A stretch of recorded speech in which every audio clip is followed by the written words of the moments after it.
ఓం మహాగణాధిపతయే నమః. శ్రీగురుభ్యో నమః. హరి ఓం. శుక్లాం భరధరం విష్ణుం శశివర్ణం చతుర్భుజం ప్రసన్నవదనం ధ్యాయేత్ సర్వవిఘ్నోపశాంతయేత్. జై బులో గణేష్ మహారాజ్ కీ జై. ఓం నమో విశ్వక్షేణాయ నమః. హరి ఓం. శ్రీం మహాలక్ష్మీమాతాయే నమః. హ్రీం మహావిష్ణుపితాయే నమః. హరి ఓం. ప్రియమైనటువంటి భగవద్బంధువులందరికీ కూడా నా హృదయపూర్వక నమస్కారాలు. ముందుగా గురు ప్రార్థన. గురుర్ బ్రహ్మ గురుర్ విష్ణు గురుర్దేవో మహేశ్వర గురుర్ సాక్షాత్ పరబ్రహ్మ తస్మై శ్రీ గురవే నమః. శ్రీ మహావిష్ణు గురుభ్యో నమః. హరి ఓం. నమస్తే శ్రీ మహామాయే శ్రీపీఠేశ్వర పూజితే శంఖచక్ర గదాస్తే మహాలక్ష్మీ నమోస్తుతే. महादेवे च विघ्नेष्टपत्नी च धीमहि तन्नो लक्ष्मी प्रचोदयात्. नारायणाय विद्महे वासुदेवाय धीमहि तन्नो विष्णुः प्रचोदयात्. हरिः ओम्. शान्ताकारं भुजगशयनं पद्मनाभं सुरेशं विश्वाकारं गगनसदृशं मेघवर्णं शुभाङ्गं लक्ष्मीकान्तं कमलनयनं योगिरुध्यानगम्यं वन्दे विष्णुं भवभयहरं सर्वलोकैकनाथं. वन्दे विष्णुं भवभयहरं सर्वलोकैकनाथं. हरि ओम. जय श्रीमन्नारायण. जय श्री महाविष्णु. శ్రీ మహావిష్ణు గురుభ్యో నమః. హరి ఓం. జాగ్రత్తగా మనం లాస్ట్ వీడియోలో చెప్పుకున్నట్టుగా 22వ శ్లోకాన్ని ఒకసారి స్మరణ చేసుకుని 23వ శ్లోకంలోకి వెళ్ళిపోతాం. అమృత్యుః సర్వదృక్సింహః సంధాతా సంధిమాన్ స్థిరః అజో దుర్మర్షణః శాస్తా విశ్రుతాత్మాసురారిః. అంటే మరణము కానీ మరణమునకు కారణము కానీ లేనటువంటి వాడు, ప్రాణుల యొక్క పాపపుణ్యములను సర్వదా గ్రహించువాడు, సింహస్వరూపుడును, సంధాత సంధి చేయువాడును, స్థిర సర్వకాల సర్వావస్థలందు స్థితప్రజ్ఞుడై ఉండేవాడు వాడును, భక్తుల హృదయాలలో సరదా వెలుగుచున్నటువంటి వాడును, దుర్జనులను సహింపరాని వాడు. తర్వాత ధర్మశాస్త్రాల ద్వారా చతుర్వేదాల ద్వారా మన యొక్క సృష్టి యొక్క సంరక్షణని, సృష్టి యొక్క నిర్వహణని నిర్వహించేవాడు అను శ్రీమన్నారాయణుడు. తన గురించి తెలియనటువంటి వాడు లేనటువంటి వాడు అని యొక్క ఆ దివ్య నామం యొక్క ఒక శ్లోకం యొక్క అర్థం. అదేవిధంగా ఇవాళ 23వ శ్లోకం. గురుర్ తమోధామ సత్యపరాక్రమః నిమిషో అనిమిషః స్రగ్వీ వాచస్పతిరుదారదీః. గురుర్ తమోధామ సత్యపరాక్రమః నిమిషో అనిమిషః స్రగ్వీ వాచస్పతిరుదారదీః. ఈ విధంగా స్మరణ చేయాలి. గురువు అంటే దేనికైనా సరే ఈ సృష్టిలో గురువు లేనిదే దేనికి కూడా మన వేదాలు చెప్తుంటే ఏది కూడా పనికిరాదు. గురుపదేశంగా, గురుమూర్తంగా, గురుముఖంగా మనం ఏదైనాటువంటి ఒక వేద విద్యను కానీ ఏ విద్యనైనా సరే కూడా అది జ్ఞానాన్ని ప్రసాదించడానికి ప్రతీకమైనటువంటి రూపం గురువు. అందుకే గురువర్యుల్ని గురుర్ బ్రహ్మ గురుర్ విష్ణు గురుర్దేవో మహేశ్వర గురుర్ సాక్షాత్ పరబ్రహ్మ తస్మై శ్రీ గురువే నమః అని ఒక దివ్యమైనటువంటి శ్లోకాన్ని ఈ ప్రపంచానికి ఇచ్చారు. ఒక గురువు యొక్క మహత్యాన్ని ఆ విధంగా ఆ శ్లోకంలో మనం అర్థం చేసుకోవచ్చు. బ్రహ్మ విష్ణు మహేశ్వరులతో ఆ గురువుని పోల్చారు. అలాగే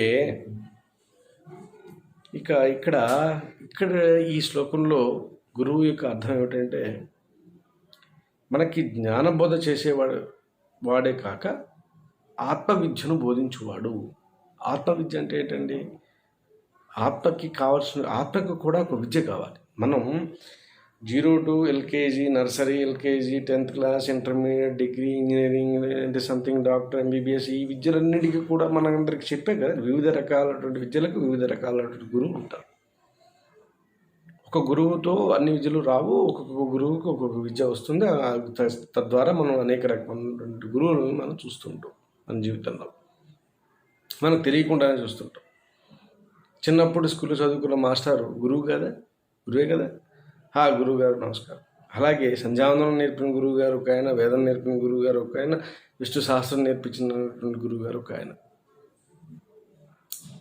అదేవిధంగా గురుదేవులు అంటే ఆత్మబోధ ఎప్పుడు ఏర్పడుతుంది? దాన్ని ఆత్మకి ఎవరికైనా సరే, యోగులకి కానీ, ఋషులకి కానీ, పురుష పొంగలకి కానీ, స్వామీజీలకు కానీ, పీఠాధిపతులకి కానీ, ఎవరికైనా సరే ఆత్మ విద్య బోధ అనేది చాలా ముఖ్యమైనది. ఆత్మజ్ఞానం కలిగిన వాడే గురువు అవ్వగలుగుతాడు. ఆత్మజ్ఞానం లేనితే గురువు కాలేడు అంటూ సందేహమేమి లేదు.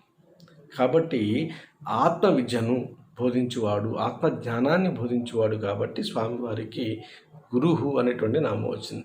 ఇక అన్ని రకాలు వచ్చేసింది. ఆల్మోస్ట్ ఆల్ డాక్టర్, యాక్టర్, తర్వాత రైతు, అదేవిధంగా వైద్యుడు, ఇక అన్ని రకాలుగా ఇంజనీర్, అన్ని స్వరూపాలు స్వామి అన్ని స్వరూపాలలో భూమి మీద అవతరించి అన్ని విద్యలను కూడా మనకి ప్రసాదించాడు.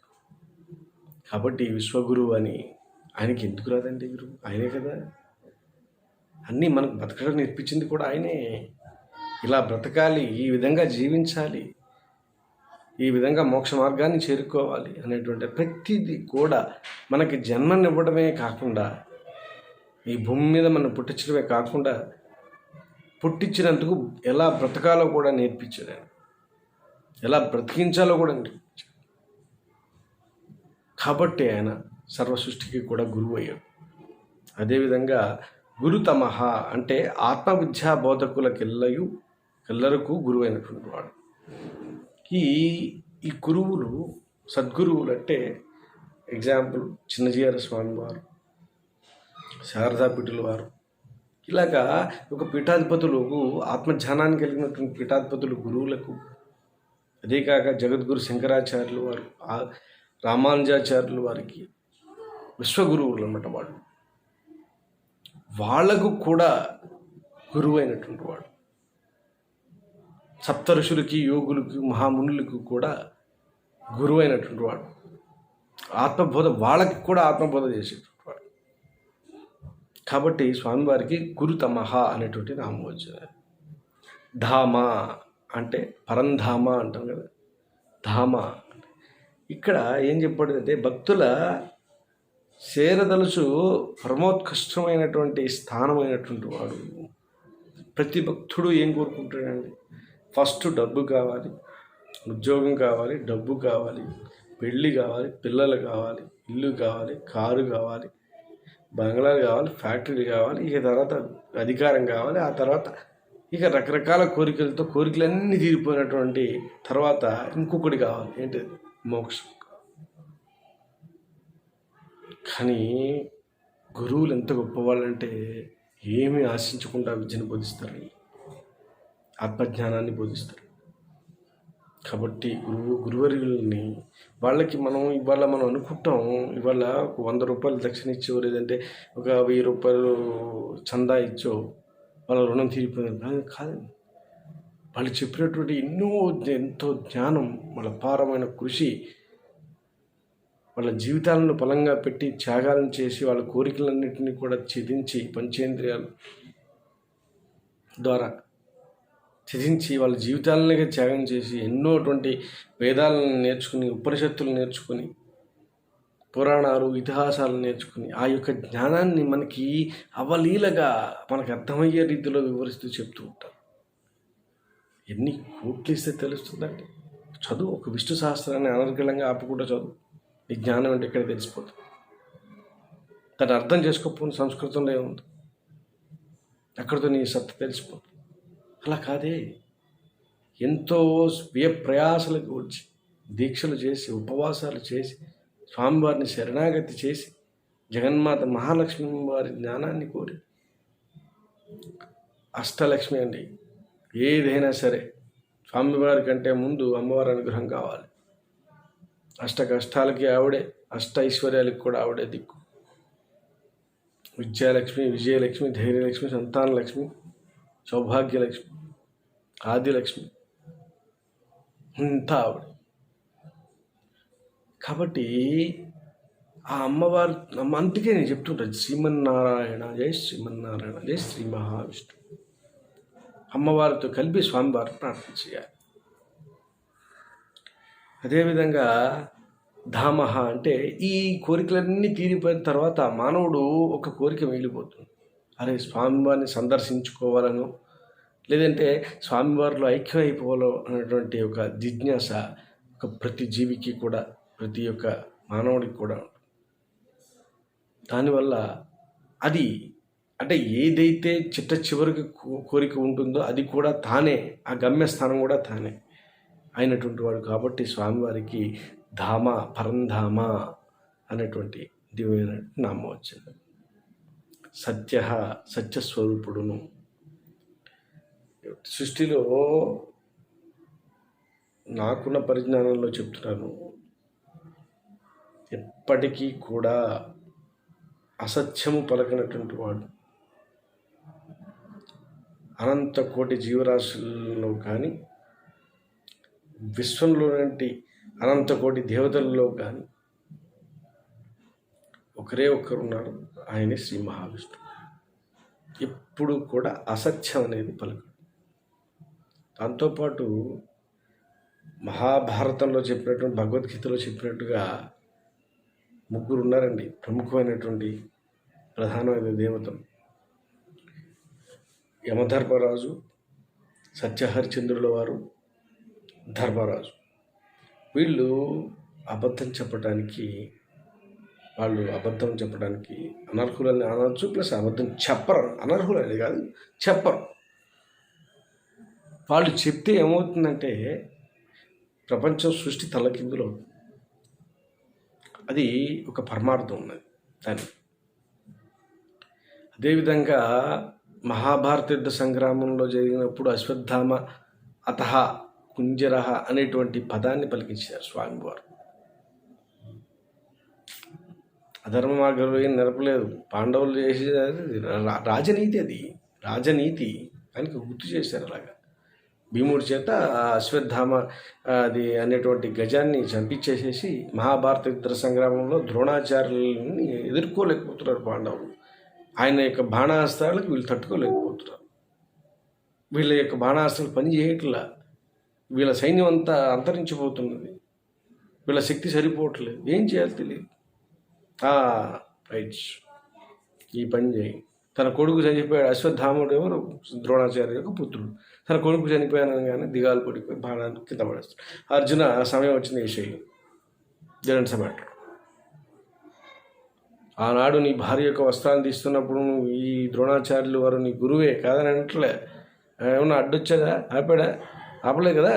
ఎందుకు ఆలోచన? ఇంకా పద్మవ్యూహంలో నీ కుమారుడిని చంపేసినప్పుడు ఏమైనా ఆపలేదు కదా. వేసే ఇంకే తెలిసిన భగవద్గీత యొక్క సారాంశం ఒకసారి చెప్తా. ప్రతీకారమే పరమసోపానం అని చెప్తా. మంచిదే, అది ధర్మరహితంగా ఉంటే మంచిదే, అధర్మరహితంగా ఉంటే తప్పు. ఆ విధంగా సత్యస్వరూపుడు అనడానికి అనేక అవతారాలని ధర్మరాజు రూపంలో కానీ, సత్యహరిచంద్రుల వారి రూపంలో కానీ, యమధర్మరాజు యొక్క రూపంలో కానీ, సత్యనారాయణ స్వామి, రమాదేవి సమేత సత్యనారాయణ స్వామి వారి రూపంలో కానీ మనకి అవతరించి అనేక కథలలో, అనేక పురాణాలలో మనకు అవతరించి సత్యం గురించి, సత్యమేవ జయతే, ఎప్పటికైనా సరే సత్యమే గెలుస్తుంది అని నిరూపించి వెళ్ళారు. అబద్ధం అనర్థాలకు దారితీస్తుంది. అది నువ్వు ఒకసారి ఆడితే 100 ఆడాల్సి వస్తుంది. సత్యం ఒకసారి చెప్తే దేనిట్స్ మ్యాటర్, అయిపోయింది, క్లోజ్. నిజం ఒకసారి చెప్పేసి 100 అబద్ధాలు కంటే ఒక నిజం చెప్పడం మంచిది. 100 అబద్ధాలు ఒక పెళ్లి చేయమని అది చెయ్యి. ఎందుకంటే అంత అవస్థ. నిజం చెప్పి పెళ్లి చేయండి, ఏమవుతుంది? ఇష్టమైతే చేసుకుంటా, లేదు తర్వాత అన్ని అబద్ధాలని తెలిసి కుట్టుకునే కంటే ముందే నిజం చెప్పేస్తే అయిపోతుంది. అదే సద్బుద్ధిని కలిగించాలంటే ఆ విష్ణుమూర్తిని ప్రార్థన చేయాలి. సత్య అంటే సత్యస్వరూపుడు. ఆ విధంగా సత్యస్వరూపుడు అయినారు కాబట్టి స్వామివారికి సత్య. సత్య పరాక్రమ, యథార్థ నిరూపణకు ఎట్టి పరిస్థితుల్లోనూ నేను ఎదుర్కొనగలిగినవాడు. అంటే ఎగ్జాంపుల్, సత్య పరాక్రమ, నేను అబద్ధం చెప్పాను, నేను నిజం చెప్పాను, దాన్ని నిరూపించాలి కదా. నిజం చెప్పావు, నిజ నిర్ధారణ అంటారు దాన్ని. కోర్టు వారు అప్పుడు ఉపయోగిస్తుంటారు తెలుగు పదాలు, మంచిగా బాగుంటాయి వింటాను. చేసే పనులు బాగుండవు కానీ బట్ అక్కడ వరకు కరెక్టే. నిజ నిర్ధారణ కమిటీ వేస్తారు, వాళ్ళన్నీ అబద్ధాలు చెప్తుంటారు. అలాగా స్వామివారు యథార్థ నిరూపణకు ఎట్టి పరిస్థితుల్లోనూ నైనా ఎదుర్కొనగలిగినవాడు, వెనకాడనట్టుకునేవాడు.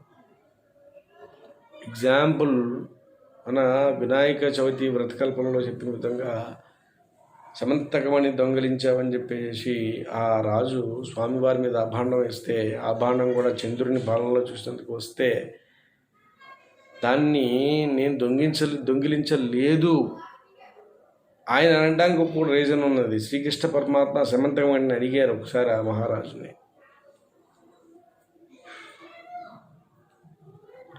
సరే అడిగారు కాబట్టి ఇతనే దొంగిలించాడు అనుమానించడంలో ఆయన తప్పు లేదనుకుంటే కాసేపు ఈయన నిజ నిరూపణ చేసుకోవాలి కాబట్టి అరణ్యాలు పడిపోయి ఆ జాంబవంతునితో యుద్ధం చేసి కృతయుగంలో జాంబవంతుడికి ఇచ్చిన వరాన్ని, స్వామి నేను నీతో యుద్ధం చేయాలనుకుంటున్నాను, రాముల వారి యుగంలో ఆ కోరిక కూడా నెరవేర్చి ఆ జాంబవతిని పెళ్లి చేసుకుని ఆ సమంతమణిని తీసుకొచ్చి తన తమ్ముడి యొక్క శవాన్ని కూడా తీసుకొచ్చి ఆ రాజు ముందు పెట్టి తను సత్య పరిపాలకుడు అని నిరూపించుకున్నటువంటి వాడు శ్రీకృష్ణ పరమాత్మ. జై శ్రీకృష్ణ పరమాత్మ. కృష్ణం ముందే జగద్గురు. అందుకే శ్రీకృష్ణ పరమాత్మ జగద్గురు అయిన. అందుకే ఆ విధంగా స్వామివారికి సత్య పరాక్రమ అన్నట్టు నిమిష అంటే నిమిషం అంటే ఒక్క నిమిషం, సెకండ్ తారుమారు అయిపోతాను జీవితం చేయగలిగిన సామర్థ్యం కలిగినటువంటి స్వామి. ఆ స్వామికి మాత్రమే, ఆ మహావిష్ణువు మాత్రమే ఆ శక్తి ఉన్నది. ఒక్క క్షణంలో నీ జీవితాన్ని మార్చగలుగుతాం. ఎలా సర్వవేళలా అంతర్దృష్టితో నుండివాడు. చూడండి, ఏది జరిగినా ఒక్క నిమిషంలోనే జరుగుతుందండి. మనకి లాటరీ టికెట్ తగిలినా, ఉద్యోగం వచ్చినా మనం సంతకం పెట్టే నిమిషం ఏదైతే ఉంటుందో ఆ నిమిషమే కన్సిడర్ చేస్తాం. ఆ నిమిషం అలాగే పుట్టినప్పుడు కూడా నిమిషాలతో సహా తీసుకోవడం వాడి యొక్క జాతక చక్రం రాయడానికి. ఆ జాతక చక్రం మనం రాసేది అలాంటి రాసే పంపించేది, దాని ప్రకారం జరుగుతుంది. రాసుకోవాల్సిన సంవత్సరం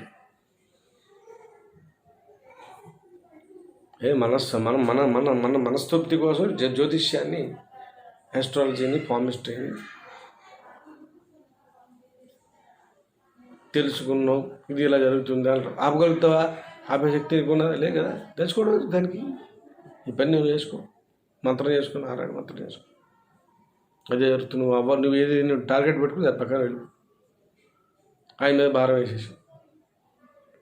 అలాగే ప్రతి ఒక్క సెకండ్, ప్రతి ఒక్క నిమిషం కూడా అంతర్దృష్టితో, బాహ్య దృష్టితో కూడా ఈ సర్వ సృష్టిని, అంటే మనం మిలిటరీ, నావికాదళం వారు, ఆర్మీ డిపార్ట్మెంట్ ఏ విధంగా మన దేశాన్ని, మహానుభావులు అందరికీ కూడా వందనాలు, వాళ్ళందరికీ కూడా చిరంజీవులై ఉండాలని, వాళ్ళ కుటుంబాలు కూడా సర్వకాల సర్వావస్థలందు సంతోషాలతో ఉండాలని, మనశ్శాంతిగా ఉండాలని ప్రార్థిస్తున్నాం.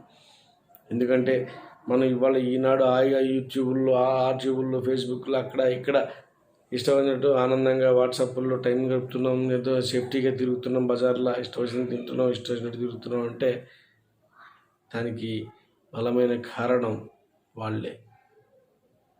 కట్టి మీద కునుకు లేకుండా శత్రువు ఎప్పుడైతే మన దేశం మీదకి అటాక్ ఇస్తాడో ఇమ్మీడియట్గా వాళ్ళ మీద అటాక్ ఇచ్చి వాళ్ళ ప్రాణాలను కూడా అర్పించి సైతం లెక్క చేయకుండా పోరాడి మనం రక్షిస్తూ ఉన్నారు. వాళ్ళే లేకపోతే మన దేశ పరిస్థితి ఏంటో ఒక్కసారి ఆలోచించు. ఈ విధంగా స్వామివారు దేశ సంరక్షకుడు అయ్యారు, అంటే సైనికుడు కూడా అయ్యారు. అంటే మానవుల్లో ఉన్నటువంటి రకరకాల వృత్తుల్లో ఆయన ప్రతిదీ, ఇంజనీర్, విశ్వకర్మ,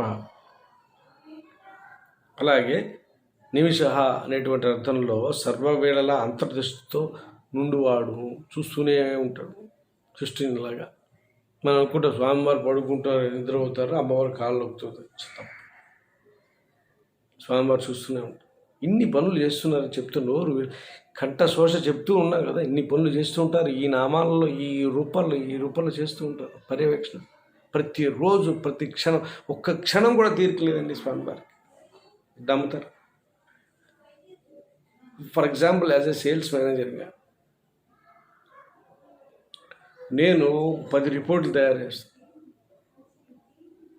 దాన్ని తీసుకెళ్ళి మా బాస్కి ఇస్తాను. మా బాస్ ఏం చేస్తాడు, నాలాంటి సేల్స్ మేనేజర్లు 100 మంది ఉంటారు ఆయనకి.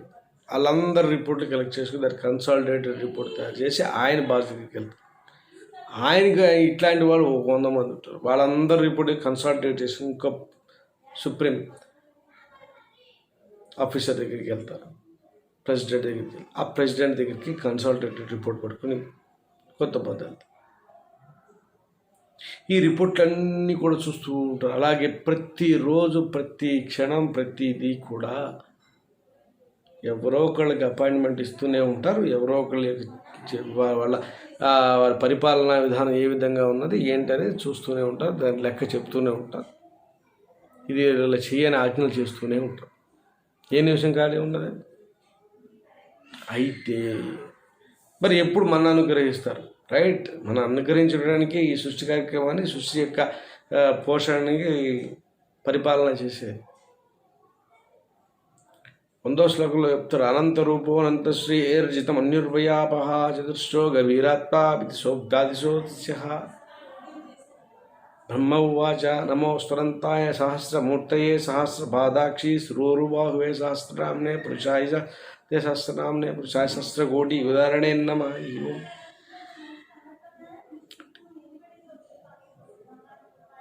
అనంత కోటి స్వరూపాలలో స్వామివారు ఉన్నారు.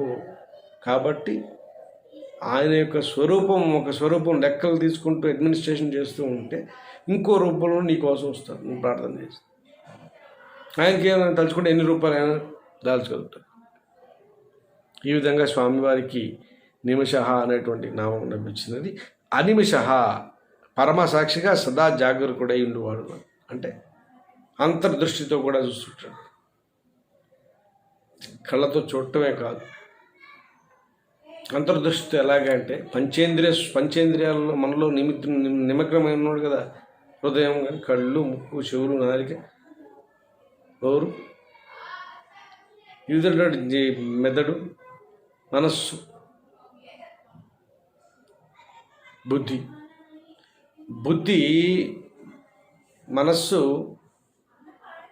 మనస్సుకిస్తుంది, మనస్సు బుద్ధికి ఇస్తుంది. ఆ బుద్ధి కార్యక్రమం చేపిస్తుంది మనస్సు ద్వారా. అంటే ఇంటర్లింక్డ్ విత్ మిక్స్డ్ లింక్. ఆ విధంగా అంతర్లీన స్వరూపుడే వాటికి చైతన్యాన్ని ఇచ్చి నిన్ను నువ్వు ఏ విధంగా చేసుకుంటున్నావు అనేటువంటి పర్యవేక్షణలో నీకు యొక్క ఆత్మ పరిశీలన. కొంతమంది తప్పులు చేస్తూ ఉంటారు, పశ్చాత్తాపడుతుంటారు. ఆ పశ్చాత్తాపం అదే నీ మనసుని కుదించి వేస్తుంది. ఆ పశ్చాత్తాపాన్ని, దాన్ని మించిన శిక్ష లేదంటారు. అది నిజమే, అది వాస్తవం. అది పశ్చాత్తాపాన్ని మించిన శిక్ష లేదండి. ఉరి శిక్ష కంటే గౌరవం అది పశ్చాత్తాపం. ఒక తప్పు చేయడం దీనికి, పశ్చాత్తాపం పట్టడం దీనికి. తప్పు చేసే ముందు నీకు ఇంగిత జ్ఞానం ఇచ్చాడు, ఆత్మజ్ఞానం ఇచ్చాడు, ఇంద్రియ జ్ఞానం ఇచ్చాడు, అన్ని రకాల జ్ఞానం ఇస్తే కూడా తప్పు చేయడం పశ్చాత్తాపడి ఒకసారి పశ్చాత్తాపం ఎంత భయంకరంగా ఉంటుందంటే అంత భయంకరంగా. అవి గుర్తొస్తూ ఉంటే నీ మెదడు నరాలు జువ్వని లాగుతూ ఉంటాయి. మీరు అనుకుంటున్నారు ఏదో పశ్చాత్తాపడితే సరే, తప్పు చేసిన తప్పైపోయింది ఇంక ఇప్పుడు అనకూడదు. అది పశ్చాత్తాపం కాదు. పశ్చాత్తాపం ఏమిటంటే నీ మనస్సు నీకు విధించేటువంటి శిక్ష ఏ విధంగా ఉంటుందంటే, నువ్వు చేసిన తప్పులన్నింటినీ గుర్తు చేస్తూ అణువున అవి చేయకుండా ఉంటే ఎటువంటి సత్ఫలితాలను ఇస్తుందని చెప్పి నేను ఊరిస్తూ ఒక పక్క ఆ యొక్క ఫ్రూట్ను తినలేకపోయావని గుర్తు చేస్తూ నిన్ను ఇన్సల్ట్ చేస్తూ నీ మనసుని విపరీతమైన మనోవేదకు గురి చేస్తుంది. పశ్చాత్తాపం తేలికైన మాట, కానీ అది పడేటప్పుడు తెలుస్తుంది బాధ. ఆ గుండెల్లో సూది పెట్టి కూర్చున్న దానికంటే ఘోరంగా నొప్పిగా ఉంటుంది. కాబట్టి స్వామివారు శిక్ష నీకే అనిమిష అనేటువంటి నామం ఆ విధంగా వచ్చింది. స్రగ్వి, వైజయంతి ఏను వాడని పూలు ఉన్నాయి, వైజయంతి మాల అట, అది ధరిస్తారు ఎప్పటికీ కూడా. లేదా ఆ మాలకు ఆయన ధరించడం వల్ల అవి వడలిపోవు. కాబట్టి స్వామివారికి ఆ పూలకు కూడా ప్రాధాన్యతనిచ్చి తన యొక్క గొప్ప దయార్థ హృదయాన్ని తెలియపరుచుకుంటారు తన నామాలలో. వైజయంతి మాలను ధరించడం ద్వారా స్రగ్వి అనేటువంటి నామం స్వామివారికి వచ్చేది. వాచస్పతి రుధారథి, ఇక్కడ చాలా శ్రేష్టమైనటువంటి మంత్రం ఇది. అంటే మోక్ష ధర్మ ప్రబోధకుడయ్యు సాధకులలోని ధర్మాధిక్రమణము సైతం సహింపగల ఉదార స్వభావుడును. ఇది సాధారణంగా మన విష్ణు సహస్ర శ్లోకంలో ఈ విధంగా అర్థం చెప్పబడింది. అదేవిధంగా వాచస్పతి గరుడ పురాణంలో చెప్పిన విధంగానే నీవు మాట్లాడడానికి నీ యొక్క ఇవాళ థ్రోటింగ్ ఇన్ఫెక్షన్తోనే కదా ప్రపంచం అంతా బాధపడుతూ ఉంటుంది. కరోనా వైరస్ రాకుండా చేయగలిగినటువంటి వాడు విష్ణుమూర్తి ఒక్కడే. అందుకే చిన్నజీయ స్వామి వారు వాటి యొక్క మహత్ కార్యక్రమానికి పూనుకున్నారు. అదేవిధంగా వాచస్పతి అంటే బ్రహ్మాండంగా మాట్లాడగలిగేటువంటి శక్తి కలిగినటువంటి వాడు, శక్తిని ప్రసాదించేటువంటి వాడు కూడా. దేనికైనా కూడా క్షణాలలో నీకు ఆన్సర్ ఇవ్వగలిగినటువంటి వాడు, శక్తి కలిగినటువంటి వాడు. వాళ్ళనే అవధానులు, శతావధానులు అని కూడా అంటూ ఉంటాం మనం. ఇవాళ మనకున్నటువంటి అవధానులలో గరికపాటి నరసింహారావు గారే కానీ, అటు మాడుగుల నాగమణి శర్మ గారు కానీ అవధానులు, శతావధానులు. వాడు నిమిషాల్లో నువ్వు చెప్పగలుగుతారు.